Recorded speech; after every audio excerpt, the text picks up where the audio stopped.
Okay. Welcome. Listen, we're in 2026 now. I cannot believe that it is 2026. I feel like it was just like September. We was just doing self-care September. Okay. Now, the title of this video is Starting Over Without Starting Over. All right. We're starting the new year, but we are really switching lanes. If you've been following the self-care revolution since last year, we started our lock-in era activities in September. All right. September was self-care September. Then we went right into self-care awareness month, all of that good stuff. But we have been pretty much focused on our daily 5. Okay. That's all you need to do, because life is going to be life, but you need to make sure you take care of the most important thing that you need to do everything that you plan to do, and that's you. All right. So daily 5 is hydration, nourishment, prayer and reflection, movement, and rest. All right. No more I'm waiting until I'm dead to sleep. That's not the energy we want over here. All right. But like I said, we've been focused since September, and all we have done is create little tiny habits to support our well-being. Okay. And I must say, I'm happy with the results. Okay. I used to post a lot of little clips of me in the gym and things like that when I was really trying to create the habit of working out. And now I still do go to the gym. I still work out at least 4 to 5 times during the week. I need to get back. I need to pull my jump rope out. All right. I need to pull my jump rope back out, because that right there is what I need. All right. But I don't like to work out.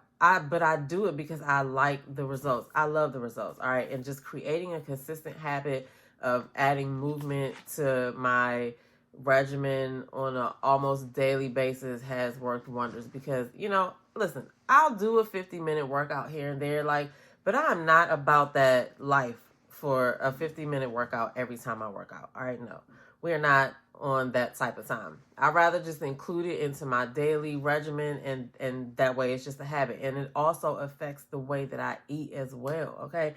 We'll get into that in another video, but I just wanted to talk about this new year energy. Okay. You don't need a new year to start over. You just need to make a decision. But I'm making this video because I want to drive the point home that you are not starting from scratch. Even when you have to start something over, you're not starting from scratch. You have all of the data, all of the lessons that came from the first time, the second time, or the third time you did it, or whatever number time it is that you did it. Starting over is not a failure. Okay. Starting over is that giving you that new momentum. Okay.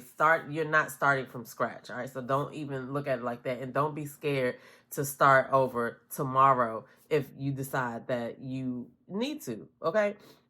So, how I'm coming into this year is I have one main goal this year. All right. Because I had these bomb ass planners last year, and I did set them up, but I never really went to make a habit to go back and look at them every day. So I did not use them to the fullest potential, and that's on me. You know what I'm saying?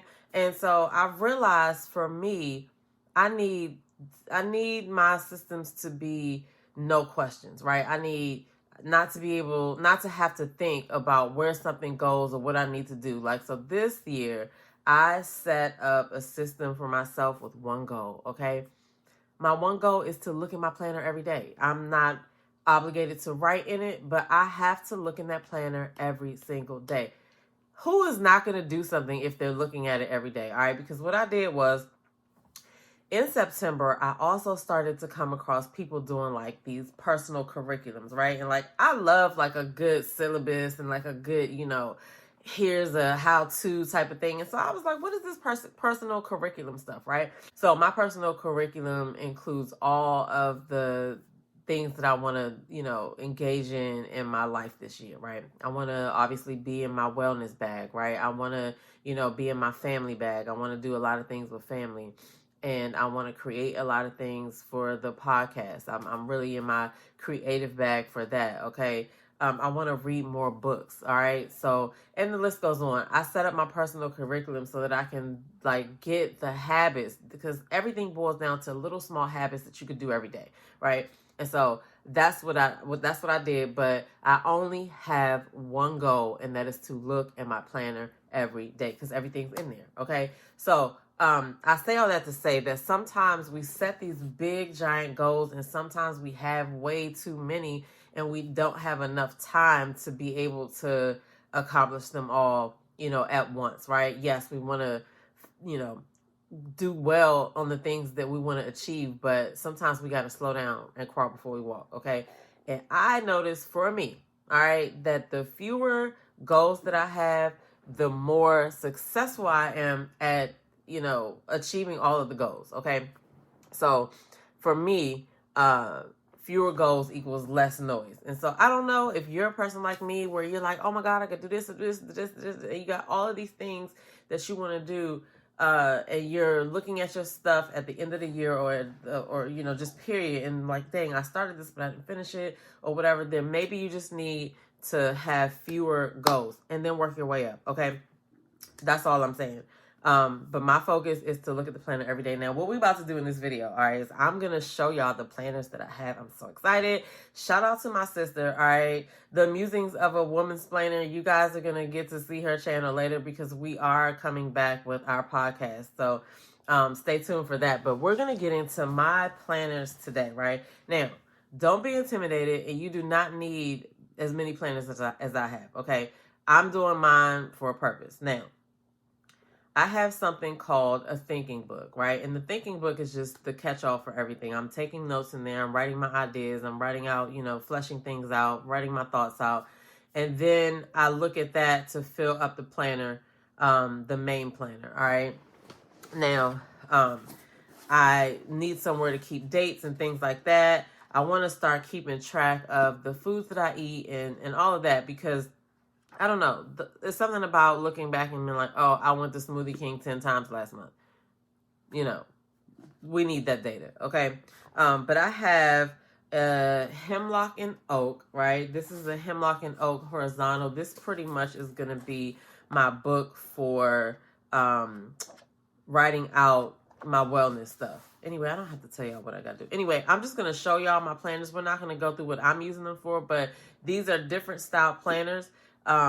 If I would implore you, if you like planners, to put in the title of the planner and search it on YouTube, and there's so many videos going over these things. Okay, so this is a hemlock and oak horizontal, and then I also have a hemlock and oak weekly daily, which this is not a hard cover, but the cover is still of nice quality. Okay, now this is going to be my main planner. Okay, this is called a Moxie Life. And so it comes in this neat little bag, right? First of all, I love that. All right. And then it has Moxie Life on the back. Anyway, I love this, especially being, the host of the Self-Care Revolution podcast. Like, I love this planner. This is the front of it, and it says, just begin. All right. Y'all know I'm always saying, just start, just start. So I like this planner because it has like a goal setting tab, right?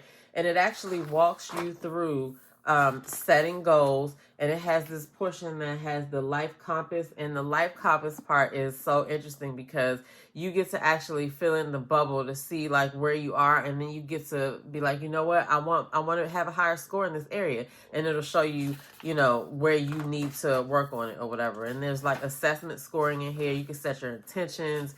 It talks about goals and weekly actions.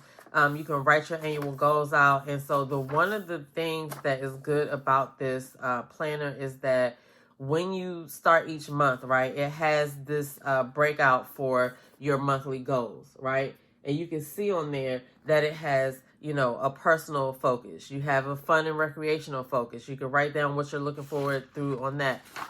This is really a good planner. It gives you a space to reflect on your week. Anyway, this is not really a video about the Moxie Life per se, but this is just one of my planners. And these are going to help me to stay organized this year. Now, like I said, let me see. I like that. Okay. These are going to help me stay organized this year. Am I going to write in them every day? No, I'm not, right?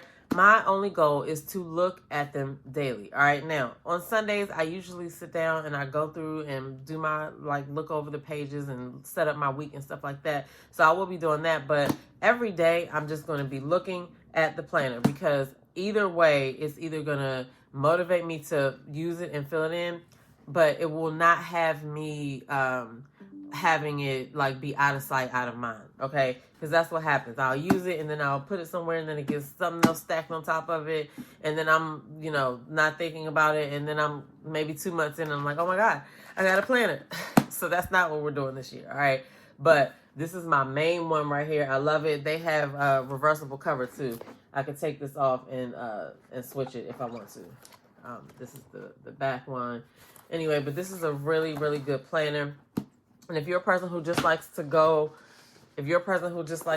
keep focused on your dates and you don't have that much to write, these are really good too. But also these also have space inside for wellness, goal setting, what your intentions are and things like that. It says it says something about habits in the beginning. It really did start off by welcoming you into the planner by saying, hello, beautiful mind. And then it goes and walks you through how to use the planner, and it has a self-reflect. So both of these planners, all three of these planners, because I have 2 of these, but all 3 of these planners have space for wellness. Because listen, if you are not making wellness a priority, listen, my friend, you need to get on that train. All right. So, like I said, looking is going to be my habit. Doing follows that. All right. So if you are coming over into the new year and you have not written down what your intention for this year is, or what you want to see more of in 2026, I implore you, even if it's just a blank sheet of paper or a regular blank book, start writing down what it is that you want to see in this next year coming up. Because I'm also reading Outwitting the Devil, and it's a really good book. I'm doing a separate video about my top 10 takeaways from that book, but the main idea in that book was this idea called drifting, right? Drifting is basically just coasting along. You're just on autopilot. You're, reacting to the day instead of making choices and choosing your way through the day. Okay, you're just kind of in you're not making any big mistakes, but you're not making any clear choices either. Okay, that's what drifting is, and that is the thing that has people feeling like they are stuck. So setting your intentions is a way to avoid drifting, right? You're not going to be focused 100% of the day, no, but you need to set an intention so that you have something to come back to. Find the purpose in what it is that you're doing. Okay, somebody asked me in a conversation the other day, have I ever wondered what my purpose here was? And I never walked around thinking, oh, why am I here? But once I became a mother, right, I realized I had a purpose here, obviously. But that also opened me up to realize that I have other purposes as well. I'm on my own health journey. I'm just trying to be healthier as I age, right? I want to be able to run up a couple of steps if I need to. I want to be able to bring my groceries in. I want to be able to bend and reach. I want to be able to play with my grandkids when I have grandkids, right? I don't want to be, prohibited or limited in what I can do as I age. So those things, that's what I'm doing. So those things are the things that I talk about, and those things are the things that you will see videos about. So yeah, I'm just a person that is trying to live a healthier life, right? And that in itself is also a purpose, because other people have seen the things that I'm doing and realized that they too can do it as well. And if that's the only purpose that I ever figure out, I feel like those 2 purposes are good purposes, all right? But you have to set intention, right? Set your intentions. What is it that you want to see more of in your life? What is it that, picture yourself 20 years from now? What kind of person are you? What kind of habits does that person have? Like, how do they look? How do you look, right? How do you feel or whatever 20 years from now? Like, that is where you can start if you don't think you have a purpose. And then we'll just reverse engineer it from there. All right. That's my suggestion. All right. This has been another weekly reset. I want y'all to get down in the comments below. Let me know what you are planning this year for as far as your wellness goes. I don't care about your professional goals. We're talking about wellness goals over here. Okay, so get down in the comments below. Let me know what you are planning this year, and make sure you share this video with someone you think that it will resonate with. And if you have never written anything down, I suggest you start writing stuff down as well. I do also have a journal that I created. It's a fillable journal, and it has questions that you can go over and ask yourself to unlock, what your well-being path should be. Like, what are the things you need to focus on? And, I focus on mental, physical, spiritual, and emotional self-care over here. So that is what, those are the types of questions that are in there. But once you fill that journal out, you will have proof, okay, that you can do anything. All right. You will have proof of what your skills and abilities are. You will have proof that you have, intentions and things that you need to be following. You will have proof. All right. It's called the You Are the Proof Journal. But if you're interested in the journal, definitely check that out. The link will be in the show notes below. Okay. And there's also a free weekly self-care tracker. If you are lost in the sauce about what kind of acts you can do for self-care, download that tracker. Okay. All right. Now, one more thing before we go. All right. I told y'all this year we are going to start pulling from this jar. This is my gratitude jar. Okay. Gratitude attracts more things to be grateful for. Okay. But this is holding my one thing before we go questions. All right. Now, here we go. One thing before we go. And this one says, what's one thing that I'm proud of that no one sees? Listen, I am proud of the way that I'm eating. All right. Because I love anything sweet, anything that's like a pastry, a flaky pastry. I'm down for it. All right. And don't let me get started about chocolate chip cookies. So I'm proud of myself because I have been limiting those types of things. I'm not excommunicating them all the way, but I am eliminating those things, limiting those things, okay? Because I used to drink sodas, I used to eat apple pies, cookies, all of those things, all right? So that is something that I'm proud of that nobody really sees because I have been really getting serious about my food lately. So get down in the comments below and let me know what's one thing you are proud of that no one sees. Get down in the comments so we can celebrate you.